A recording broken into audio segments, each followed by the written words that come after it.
You're listening to the Jersey Guys Podcast, the show that talks about hard rock, heavy metal, AOR, and West Coast music. In-depth conversation and special guests are always on tap, so settle in and turn it up. Now, here are your hosts, Tom and Mark.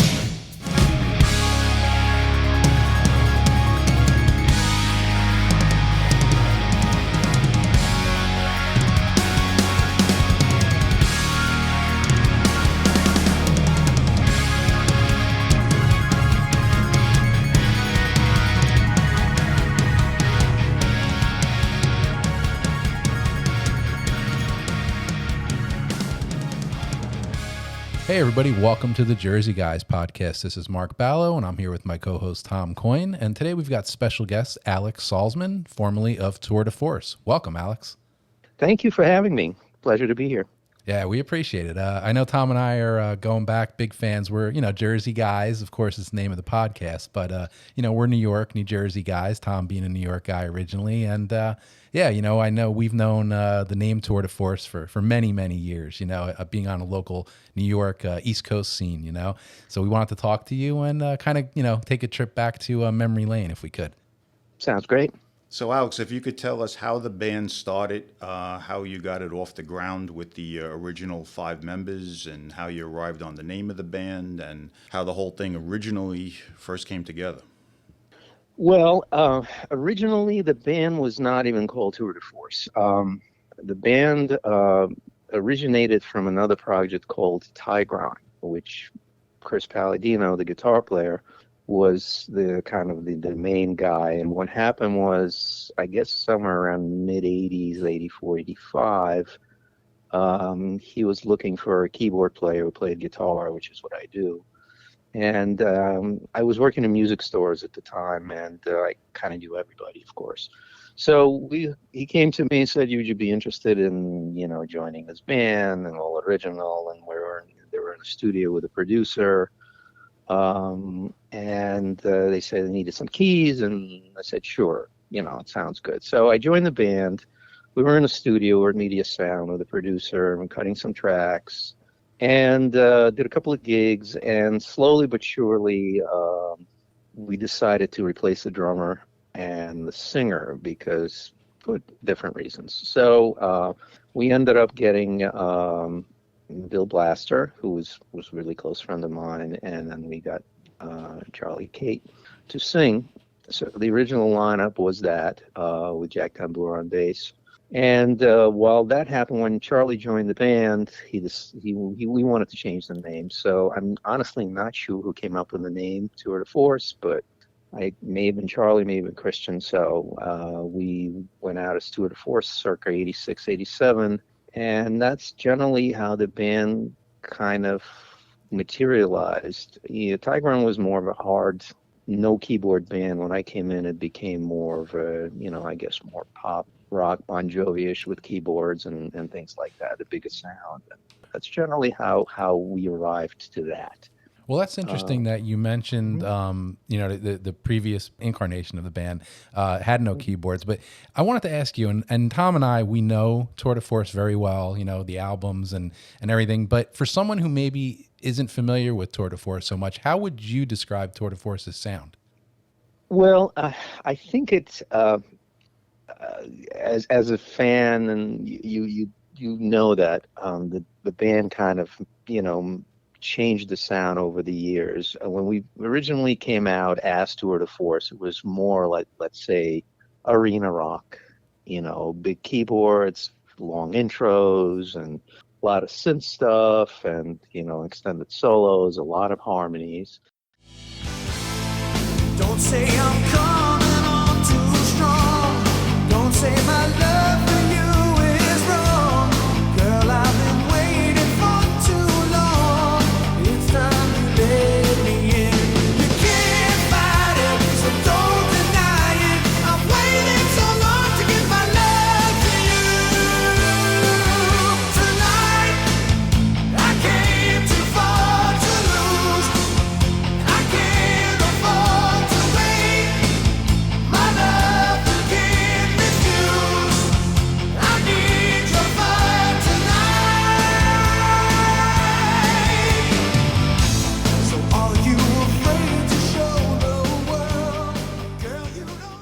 And I think by the last album of the band, we kind of turned more into guitar heavy rock. Still kind of, if you want to call it arena rock, but it got heavier.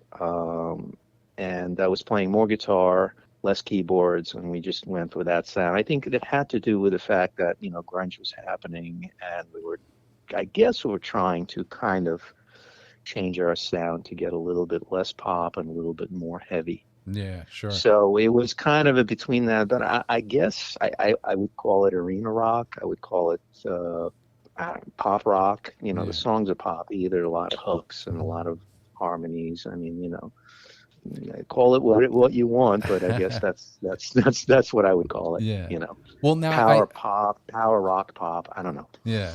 Well, I think I speak for Tom, and I know myself personally. I'm a big fan of like keyboards and hard rock music, and I mean that kind of goes back to. We're gonna throw bands out there like House of Lords, Jaffrria, who of course both had Greg Jaffrria. Sure. Even bands like Prophet. Some smaller bands like a Red Dawn with David Rosenthal. Shotgun Symphony was a Jersey band. I don't know if you heard of them. But stuff like that, these bands kind of were all bands that featured keyboards in the hard rock landscape. And then I'm sure those bands, from that time, because these were all 80s type bands, but I'm sure they took their influence from stuff like ELP, Kansas, Deep Purple, Rainbow. Who would you say were influences of Tour de Force early on? You mentioned him. I mean, ELP. I was a huge fan of ELP, but the style of music we were playing did not call for that type of playing. As a matter of fact, right before I joined Tour de Force, I was in a progressive rock band. We did nothing but Yes, Genesis, ELP, and all that other stuff. So, but I would say Rainbow is a definite. Deep Purple, very much so. And a little bit of the, prog bands like UK and things like that. I always had that in me. So I think the sound kind of came from there. But we were also very conscious of what was happening in the scene at the time, with Bon Jovi and bands like that we never really thought about what would define ourselves. We really concentrated on the songs. So it was all about the songs. Let's write a song first, and then we'll decide what we're going to make it sound like. I mean, playing together for a while, it's just inevitable that we're going to kind of come to a particular sound that we kind of hung on to, and so that's that. But those I would say were my influences when I came in. The heavier rock, and again, Deep Purple, Rainbow, and all those other bands, keyboard-based bands. Yeah, sure. For sure. It's funny you mentioned UK because I never really dwelt on that, but a lot of your keyboard parts in the prime Tour de Force stuff is very similar to some of the stuff that Jobson used to play in UK. Yeah. Well, thank you. I'll take that as a compliment. I'm a huge Jobson and UK fan. I think the first UK album is the quintessential progressive rock album. I don't think anything has come close. I mean, there's a lot of other great prog records, of course, but for me, that first UK album blew my mind. So the one with Alan Holdsworth on it.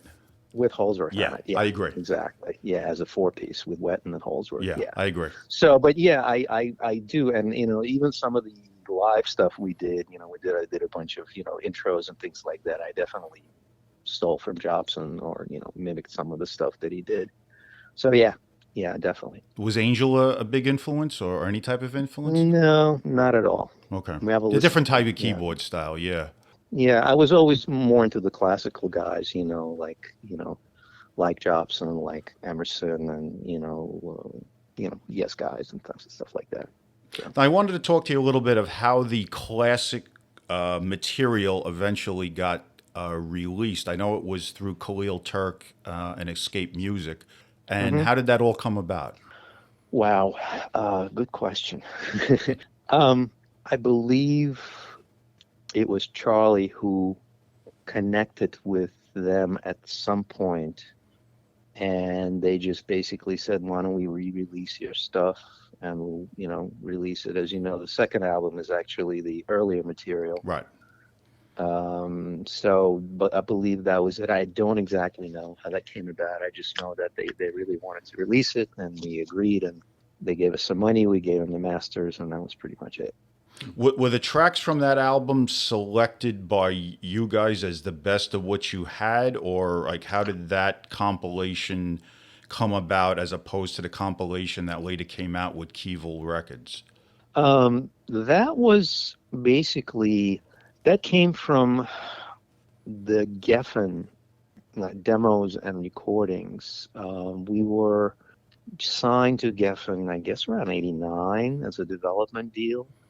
Michael Alago, who signed Metallica, signed us, and we were writing songs and developing stuff, and then we're doing the famous cassette. I don't know if you remember the famous cassette that went around. Yeah, I actually know somebody that still owns that cassette. Yeah, I think I may have one somewhere. And apparently it's worth a lot of money. I don't know why. But anyway, so a lot of those songs were, I think, picked by them. But, you know, when Geffen got bought by MCA, everybody got dropped on the East Coast. And so we got, we owned them at masters. They didn't want anything back. So we were free to release that later on. So it was just kind of like we had it. We had the masters. It was never released. So when they wanted the material, I think they may have mentioned the fact that they wanted the stuff from the cassette. So that's how it came. And we had it all, it was all digital. So it was just easy to pan over the masters and release it.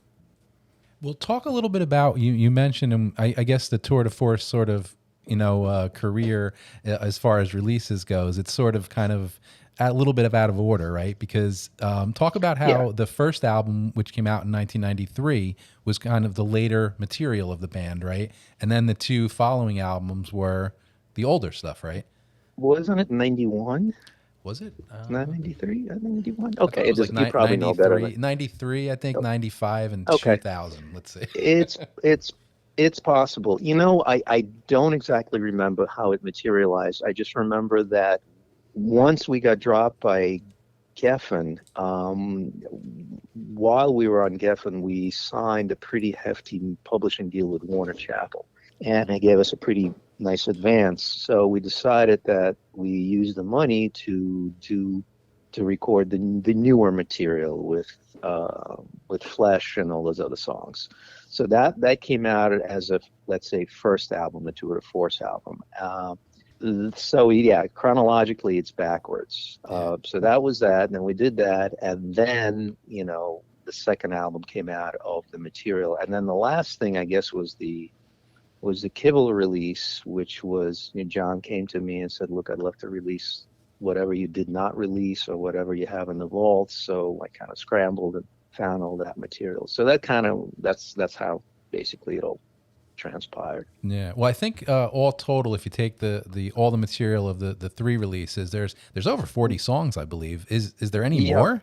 Nope. That was everything, right? No, I think there's one or two more things. I mean, funny enough, I had somebody about 6 months ago send me stuff that he remastered the old stuff, and he sent it to me, and there's one song that I don't remember even having. The One You Love was a song that was never on either one of them.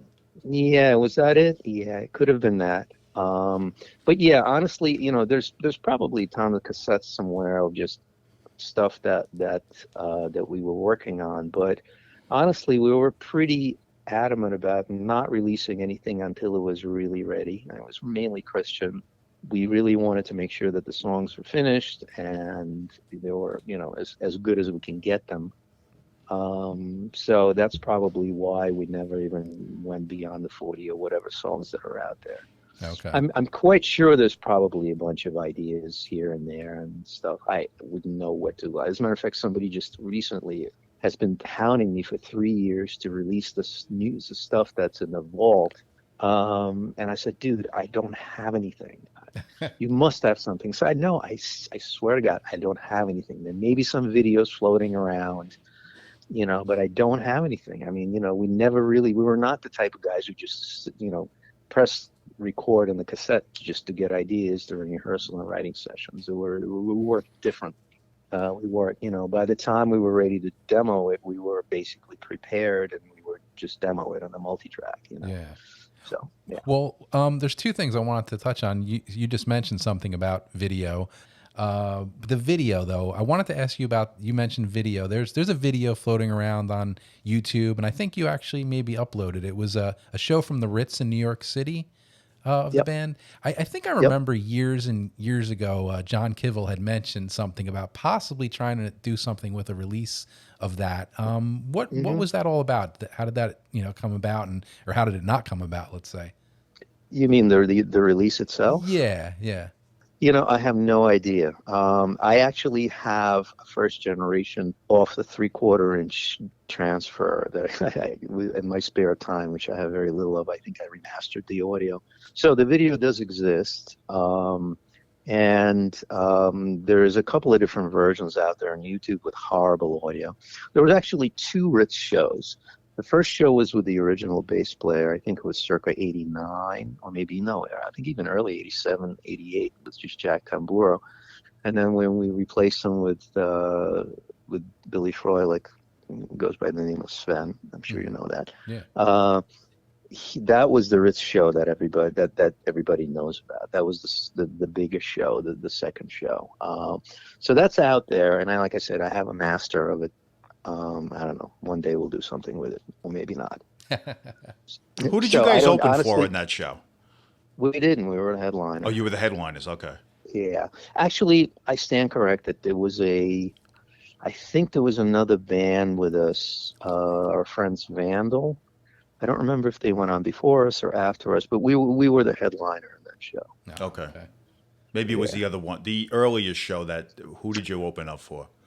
It wasn't an opener too. It was a co-bill with somebody, and I don't remember. See, that's amazing that you guys had that drawing power, yet were not signed in that area. That's mind-boggling.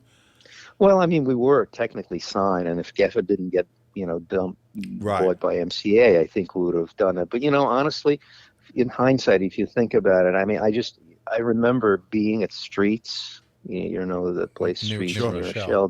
We used to jam it we played there every 6-7 weeks. The place was just always jammed. And this was after the Geffen deal, and I distinctly remember through a friend of mine, we invited a couple of A&R people from, I believe it was EMI, and I was having a drink with them at the bar. And they were just salivating and telling me about this band from Seattle that's going to be the hugest thing in the world. And it ended up being Pearl Jam. And that's when we realized that, this genre is basically on its way out. And lo and behold, 6 months later, Pearl Jam comes out, and, we all know what happened. Yeah, I was going to ask you that, if there was ever any other labels that approached you or you approached after the Geffen thing fell through. We did. I think with them being one of them. But the time, the early '90s, what was happening. So it was just, that's basically when we just kind of left it at that. So. Did you guys ever feel, and the reason I'm going to ask you this question is we had done an interview a number of months back with Ken Dubman from Prophet. And I always thought Prophet and Tour de Force shared a lot of similarities in terms of sound, being that they were, kind of harder edge bands, but with a very melodic keyboard influence also. And Dubman had told us something interesting in the interview, that he felt the keyboards, as much as it was their sound and they were not going to compromise their sound, he felt like in the later 80s, when the Whitesnake album became like all the rage, and the more harder edged rock became harder, the rage at the time, that the keyboards, he felt, were a detriment to the band, even though they weren't going to sacrifice their sound. And he expounded on how much Kansas was a big influence of theirs. Did you guys feel at any point that the melodic end of your music, as great as us fans liked it, at some point when the scene changed, became a detriment? Absolutely.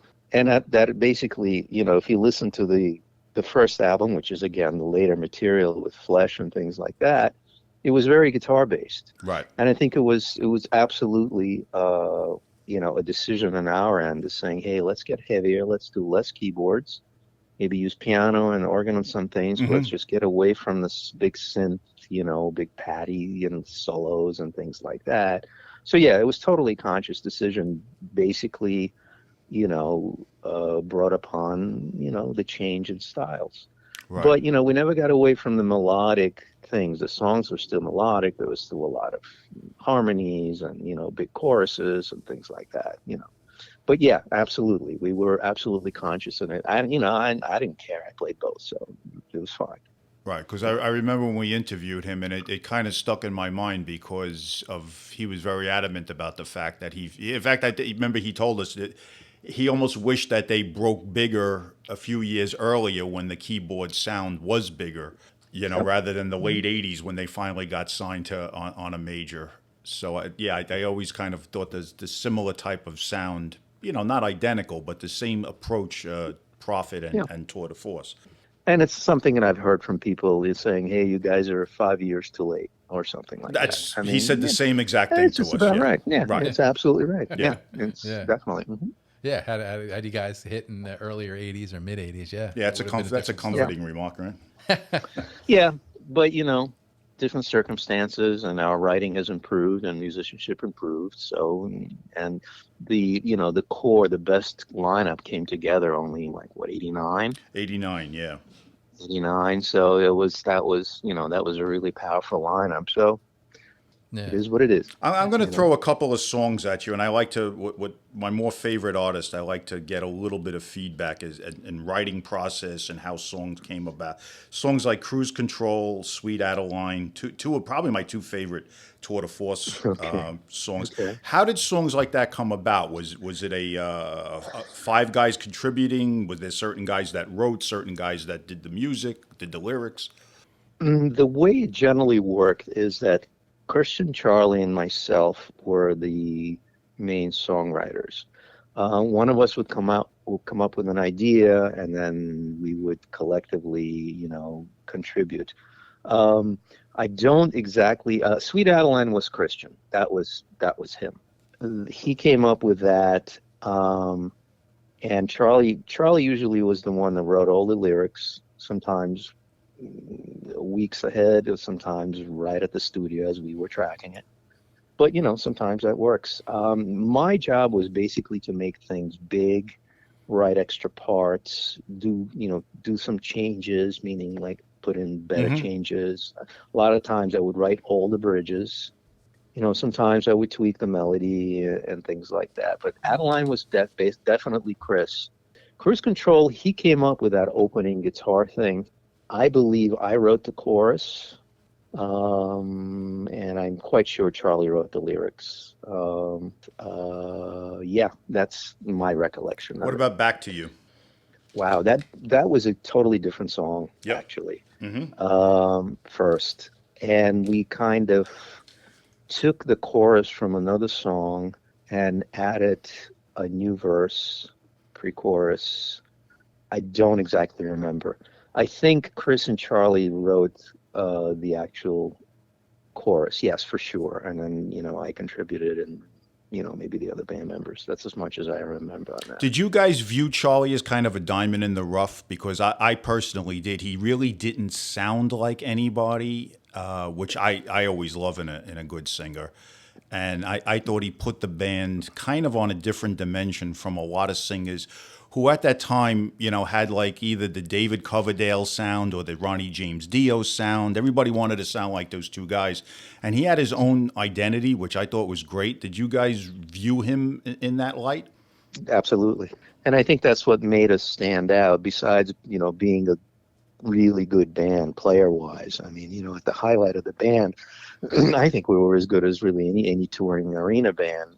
Oh, I did too. Yeah, I really did. Everybody could play. Everybody looked good. We had a good stage show. Good stage presence. Sing, yep, absolutely. Everybody was good, but he was definitely standout. I mean, put it this way: any band. I don't care how good the band is. I don't care if your drummer is Neil Peart and your guitar player is Ingrid Malmsteen. In that type of music, if you don't have a great singer, it doesn't matter. Yes, I totally 110% agree on that. Anybody who knows me, yeah.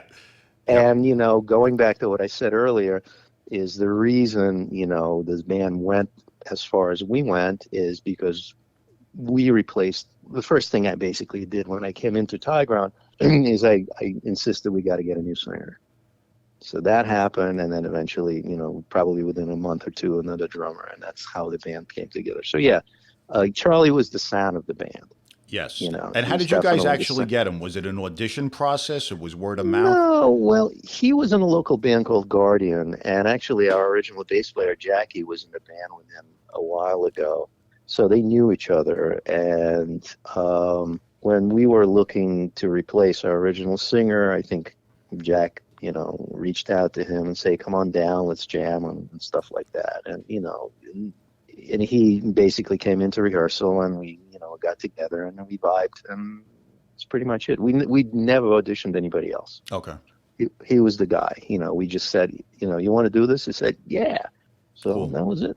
Yeah, Simple enough. That's right? kind of how it worked. Yeah, Well, definitely. And at the time, he was the guy in the area. I mean, if you think about the tri-state area, especially Westchester, and in the mid '80s in Westchester, the music scene was huge. Yes. There were clubs everywhere. Everybody was playing, and there was a lot of guys doing it, but he was kind of the best. So we just landed him. So it was really no other choice. How far out did Tour de Force play? I mean, I know you always remember seeing ads in the East Coast Rocker and the Aquarian, you New York, New Jersey, Connecticut, maybe. Where did you guys go further out of this area? We did Baltimore, DC, Pennsylvania. I think we did Massachusetts, Virginia. Virginia. Yeah, we did Hammerjacks like a million times. Of course, everybody did Hammerjacks. Ah, the legendary. The legendary, right. I think that's West Virginia we did. So, that, mid-Atlantic, East Coast area, we played quite a bit. Yeah. And, we would do like 2 weeks at a time, do a bunch of gigs and go back, and then we do local, and then we go out again for a couple of weeks. So that was our thing. Well, Tom a minute ago was talking about a few of the songs on the albums. There's one song I wanted to ask you about. The lead track on the World on Fire album is a song called Tonight, which is, I think is Michael Bolton wrote that, right? Exactly. Yeah. How did you guys come to do that? Okay.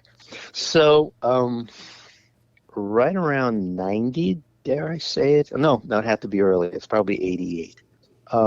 Charlie decided to play with another band on Long Island. I think at the time he moved to Long Island, and he was really into this band, so he temporarily he took like a hiatus from Tour de Force. In the meanwhile, we got introduced to this singer who was represented by William Morris, and he had major interest from Island Records, one of those, a big label. So he needed a backup band. And he was definitely not a Charlie. He had a lower voice, but he had a great presence. He looked great, and he had money behind him. So, we decided that, let's use this guy. And the label or his management wanted to do a bunch of his songs and a bunch of songs from songwriters, and that's how Tonight came about. We originally recorded that song with him, and we did a bunch of shows, and we just never went anywhere. I don't know what happened with him. He was a little weird. Aren't we all? But I think he had a fight with his agent, and they just literally, after this amazing show in the city, I remember getting a phone call from the agent, said, "You guys are amazing. I really loved you, but we are no longer representing this guy." So like, okay. And literally within a week, Charlie came back and said, let's do this again. So out of that came Tonight. We decided to keep the song, and we ended up re-recording it on one of the demos. Okay. So that's generally how it happened. Interesting. And I think it was Khalil Turk that wanted to put it as the first song on the album, or at least that's what he told me 25 years ago. Yeah. Well, it's funny because we even though it's cut off. Yeah, it starts all funny, right? Yeah. Yeah, we'll just leave it at that. Yeah. It was a technical error by someone we're not going to mention, but I actually do have a version of it with the actual beginning words. Okay. And in hindsight, I was like, I could have edited it and used another portion of the song to do the downbeat, but whatever. Yeah, it's history. It's subject of conversation. Yeah. Well, it's funny because we did a podcast not too long ago. Tom and I did one with Mark Mangold from Touch Hmm. and some of the other Sure. bands that he's Hmm. been in, American Tears, over the years. But yeah, he it was funny because I know, what was there, a song, right, that Michael Bolton had written with Right. from them. So that's kind of funny that, the Michael Bolton Yeah. kind of theme kind of runs through through a lot of the bands that we talk to.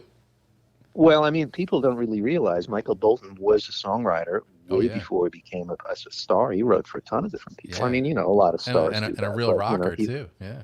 a real rocker. Sure, yeah. He had some. Well, yeah, Yeah, dating had back to some good. Blackjack, that was Sure. a Yeah. band that had a lot of edge to it, and the album Everybody's Crazy that he did was more Yeah. of a in the hard More of a rock rock thing.